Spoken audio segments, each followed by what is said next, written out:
Son sabon. Ouais, mais on se coupe. Will G, détail. GN Records. Non, non, non, M'ka kompren ke wabitye ak tout bel vi yo. E pou plezi mkwe wabitye ak tout bel trip yo. M'ka kompren ke ou ta vle pou m'ta kaba ou tout sa bezwen. Mais t'en prie souple, bon mon petit chance pour m'parler un peu de moins. Maman m'son malheureuse, jusqu'ainsi c'est lui qui a bon m'tende. Pas quoi c'est intérêt, qui te pousse ouais mais avec bébé. M'di ou ça c'est parce que m'konne, pas kaba rien, m'son malheureux. Avec mon pas peur. Moun kap men non sorti, e pa moun samye.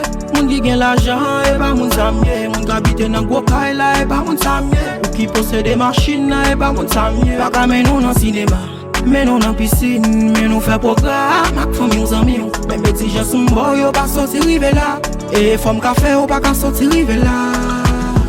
Zami ou yo di, ke si mba ka bo, wap jen yon moun bo kamen.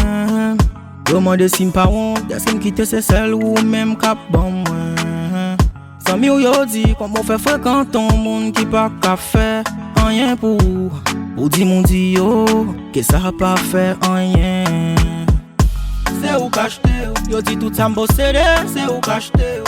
Paske m'malere, yo pa vle poche. E lem nan diskisyon avon pa jam reproche. Ou di moun d'amour, pa gen anyen pa fè pou mwen. Tout on l'a pas fait pour moi. Les familles aux amis on pas vle pour moi. Cause moun kap men non sorti, e pa moun samye. Moun ki gen l'argent, e pa moun samye. Moun ka bite nan gwo kay la, e pa moun samye. Ou ki possède machine, e pa moun samye. Pa ka men nou nan cinéma, men nou nan piscine, men nou fè programme ak familles aux amis. Men beti jen sou mbo yo pa sorti rive la. E fòm ka fè ou pa ka sorti rive la.